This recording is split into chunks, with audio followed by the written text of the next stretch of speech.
பெரும் தெய்வங்களான புரட்சித் தலைவர் எம்ஜிஆர், தமிழர் குலசாமி, அம்மா தோற்றுவித்து வளர்த்திட்டு புரட்சி தமிழர் ஐயா எடப்பாடியார் அவர்கள் கட்டி காத்து வருகிற அனைத்து இந்திய அண்ணா திராவிட முன்னேற்ற கழகத்திலே எந்த பதவி சுகத்தையும் பார்த்திராத அனுபவிக்கிறாத எங்கள் உயிரே மகேந்திரா, கழகம் காத்திட உன்னுயிரை தியாகம் செய்திட்ட கழக காவல் தெய்வமே, எங்கள் உயிரிலும் மேலான தலைவர் புரட்சி தலைவர் எம்ஜிஆர், தமிழர் குலசாமி அம்மா, புரட்சி தமிழர் எடப்பாடியார் என்று மக்கள் மன்றத்திலே, சட்டமன்றத்திலே, கழக மேடைகளிலும் அனைத்து இந்திய அண்ணா திராவிட முன்னேற்ற கழக விசுவாச தொண்டன் உச்சரித்த போது அது வெறும் வார்த்தைகள் அல்ல, வரலாறு என்பதை நிரூபித்து காட்டியிருக்கிற, உறுதி செய்து காட்டியிருக்கிற, உலகத்திற்கு உணர்த்தியிருக்கிற மகேந்திரா, உன் ஆன்மா சாந்தி அடையட்டும். எங்கள் உயிரிலும் மேலான தலைவர் என்று உச்சரிக்கிற வார்த்தை கவர்ச்சி அல்ல, அது உணர்ச்சி. அந்த உணர்ச்சி கொந்தளிப்பிலே இப்போது விசுவாச தொண்டன் மகேந்திரா, உங்கள் உயிரை நாங்கள் இழந்திருக்கிறோம் தம்பி, உன் உயிரை நாங்கள் பறி கொடுத்திருக்கிறோம் தம்பி மகேந்திரா.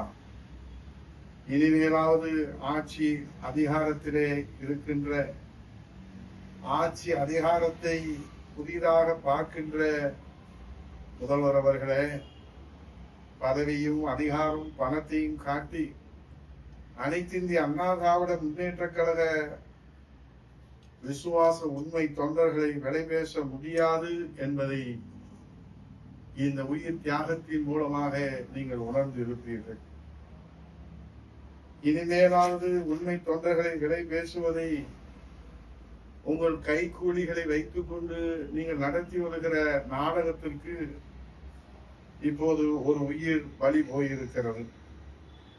உங்கள் கைக்கூலிகளை வைத்துக் கொண்டு மாண்புமிகு முதல்வர் அவர்களே, கழகத்தின் விசுவாச தொண்டர்களுக்கு ஆசை வார்த்தை காட்டி அதிகாரமும் ஆட்சியிலும் பங்கு, அதிகாரத்திலே பங்கு, ஆட்சியிலே பங்கு, பணத்திலே பங்கு, கொள்ளையிலே பங்கு என்று நீங்கள் கூத்தடிக்கிற இந்த கொடுமையை, கன்றாவி காட்சிகளை எல்லாம் பொறுத்து கொள்ள முடியாமல் தான் விசுவாச தொண்டன் தம்பி மகேந்திரன் தன் உயிரை தியாகம் செய்திருக்கிறார்.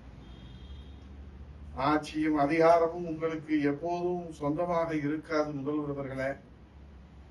காலம் மாறும், காட்சிகள் மாறும், ஆட்சிகள் மாறும்.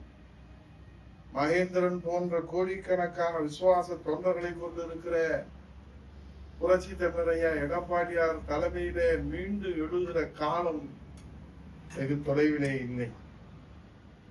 ஆகவே கோடிக்கணக்கான மகேந்திரன் போன்ற விசுவாச தொண்டர்கள் கொதித்து எழுந்து உணர்ச்சி பெருக்கிலே என்ன நடக்கும் என்று எங்களால் சொல்ல முடியவில்லை.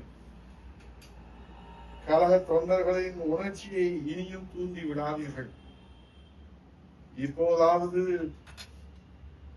நீங்கள் இந்த அதிகாரம், ஆட்சி, பதவி, பட்டம் என்று நடத்துகிற அந்த கூத்துகளுக்கெல்லாம், அந்த கூப்பாடுகளுக்கெல்லாம் முடிவுரை எழுதுங்கள், தடை ஏற்படுத்துங்கள். இல்லை என்றால் விளைவுகள் விபரீதமாக போகும் என்பதுதான் மகேந்திரன் உயிர் பறி போயிருக்கிறார்.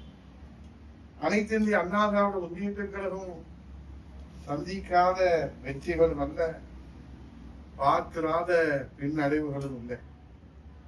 ஆகவே ஒற்றுமைக்காக உயிரை தியாகம் செய்திருக்கிற மகேந்திரா, உங்களை போன்ற விசுவாச தொண்டர்கள் எல்லோரும் புரட்சி தலைவரையா எடப்பாடியார் அவர்களுக்கு பக்கபலமாக இருக்கின்ற போதுதான் எடப்பாடியார் தலைமையிலே நாம் மீண்டு எழுவோம்.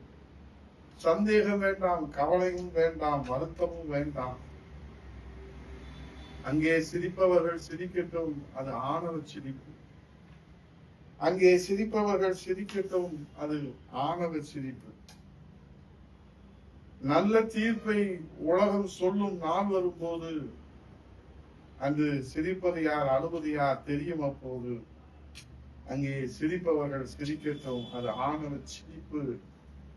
ஆகவே நம்பிக்கை, போர்க்களத்திலே எதை இழந்தாலும் நாம் நம்பிக்கை இழக்கக்கூடாது.